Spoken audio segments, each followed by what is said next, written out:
ಬಾಗಲಕೋಟೆಯಲ್ಲಿ ಪ್ರಕ್ಷುಬ್ಧ ವಾತಾವರಣ ಒಂದು ಕಡೆ ಮುಂದುವರೆದಿದೆ. ಕಲ್ಲು ತೂರಾಟಕ್ಕೆ ಕೆರಳಿ ಕೆಂಡವಾಗಿರೋದು ಹಿಂದೂ ಕಾರ್ಯಕರ್ತರು.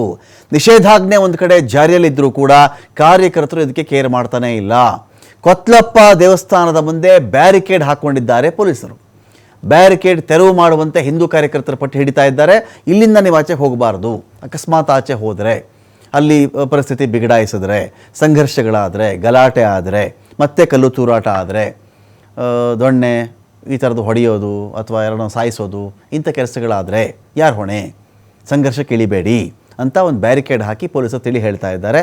ಇಲ್ಲ, ಫಸ್ಟ್ ನೀವು ಬ್ಯಾರಿಕೇಡ್ ತೆಗಿತೀರೋ ಇಲ್ವೋ ಹೇಳಿ, ನಮ್ಗಳ ಮೇಲೆಲ್ಲ ಕಲ್ಲು ತೂರಾಟ ಅವ್ರು ಮಾಡಿದ್ದಾರೆ, ನಾವು ಸುಮ್ಮನೆ ಇರಲ್ಲ.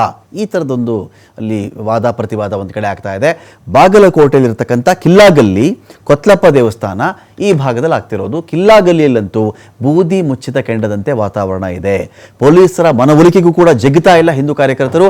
ಗಣೇಶ ದೇವಸ್ಥಾನಕ್ಕೆ ಹೋಗೋಕ್ಕೆ ಅವಕಾಶ ಮಾಡಿಕೊಟ್ಬಿಡಿ, ನಮಗೆ ನಾವು ಬೇರೆಲ್ಲೂ ಹೋಗಲ್ಲ, ಗಣೇಶ ದೇವಸ್ಥಾನಕ್ಕೆ ಹೋಗ್ತೀವಿ, ಅಲ್ಲಿಗಾದರೂ ಅವಕಾಶ ಮಾಡಿಕೊಡಿ ಅಂತೇಳಿ ಪಟ್ಟು ಹಿಡಿದಿದ್ದಾರೆ. ಆದರೆ ಸಮಯ ಸರಿ ಇಲ್ಲ.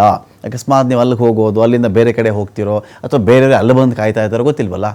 ಈ ಕ್ಷಣಕ್ಕೆ ನಮ್ಮ ಮಾತು ಕೇಳಿಬಿಡಿ, ಸುಮ್ಮನೆ ಬಿಡಿ, ನಿಷೇಧಾಜ್ಞೆ ಜಾರಿಯಲ್ಲಿದೆ ಅಂಥೇಳಿ ಪೊಲೀಸರು ಮನವೊಲಿಸ್ತಕ್ಕಂಥ ಕೆಲಸವನ್ನು ಮಾಡ್ತಾ ಇದ್ದಾರೆ. ಪಂಕಾ ಮಸೀದಿ ಬಳಿನೇ ಒಂದು ಕಡೆ ದೇವಸ್ಥಾನದ ಬಳಿಯಲ್ಲಿ ನಾಕಾಬಂದಿ ಮಾಡಿದ್ದಾರೆ. ಅನೇಕ ಹಿಂದೂ ಪರ ಕಾರ್ಯಕರ್ತರು ಅಲ್ಲಿನ ಜನರನ್ನು ಎಲ್ಲ ಒಂದು ಕಡೆ ಅಲ್ಲಿ ಬ್ಲಾಕ್ ಮಾಡಿ ಇಟ್ಕೊಂಡಿದ್ದಾರೆ.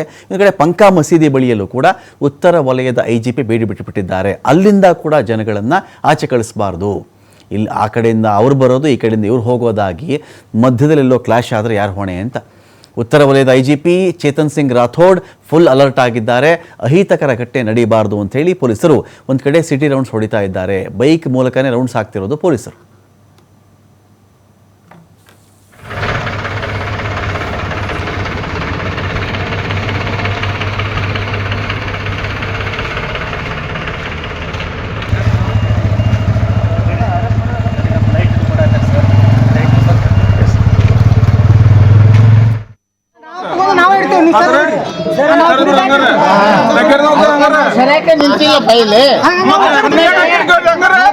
ನಿಮಗ ಸಪೋರ್ಟ್ ಸಲಾಗೆ ನಿಮ್ಮ ಒಳ್ಳೆ ಸಲಾಗೆ ನಾವು ಇದ್ದಿದ್ದು.